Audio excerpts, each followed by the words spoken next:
Welcome to Containment Site 64, the pride and bulwark of the SCP Foundation's mission to secure, contain, and protect.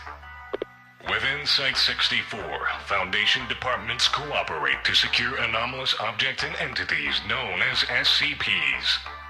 These SCPs range from harmless, everyday items to walking disasters which threaten the whole of humanity.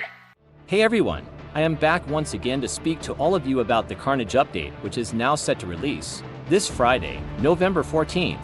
The Carnage update focuses mainly on SCP-0762 but also includes the new deployable 50 cal machine gun for MTF New 7, the new SCP-3 to 3 playable SCP, the SCP-1 for 999 rework, and the SCP-860 rework, and more. Before we begin, make sure to like the video and maybe even subscribe. Make sure to join the Discord server to interact with other viewers, and without further delay, let's begin.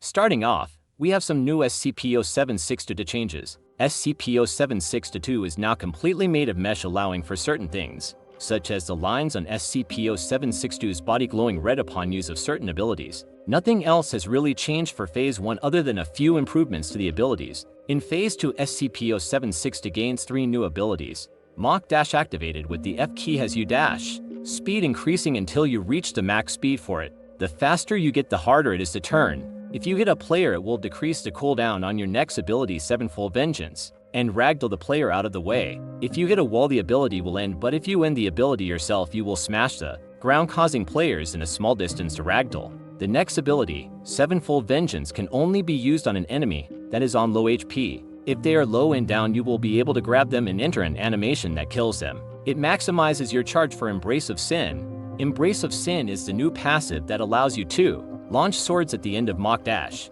Phase 2 starts at 1500 HP, which is just a little bit after you lose your third shield. Next, we have SCP-323. There must be 3 Class DS and 1 Chaos Insurgency for this, and all 3 must have their daggers out and should stand in the 3 ritual circles. Once all 3 are in a circle, the ritual will commence. The 3 Class D should then fight to the death. The last survivor will become the Wendigo Skull. The Wendigo has a hunger bar. If it runs out, you will die. It walks at default, and it swings really fast, killing you in about 2 hits. Upon pressing R, it will highlight your targets to kill, helping you find players. When you kill someone, you must hold E to eat them, getting a little more HP, and the hunger bar will fill. Holding shift will make you run, and it does use stamina. Currently the cooldown is 30 minutes. Upon dying, the Wendigo yelps. Now for build changes. SCP-2521's dimension now has buildings and floating objects in the air. SCP-860 is now foggier and the environment has completely changed. SCP-860-2 now stalks you and attacks you.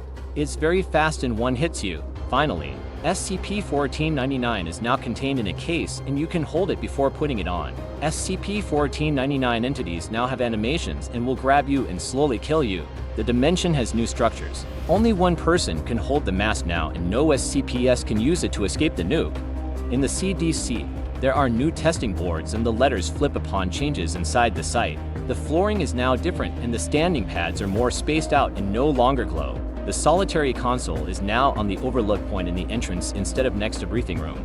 SD has new police-styled outfits. Intelligence Agency has a new windbreaker uniform. They can also take off the chest plate and use their front or neck accessory. The communications room has new decorations in it. There are now new flags inside the site control room and new railings. There is also now new lighting. Chaos Insurgency can now buy the sample collector to retrieve any of the infectious SCP sample. Finally, New 7 has the .50 cal machine gun that is only given during the SCP-0762 event. It can only see a range of 120 degrees, so place it carefully. That is pretty much it for this update. I have a few other leaks to cover, but that'll be in a separate video for later this week. Thank you all for watching. I'll be streaming for stress testing, so see you all then.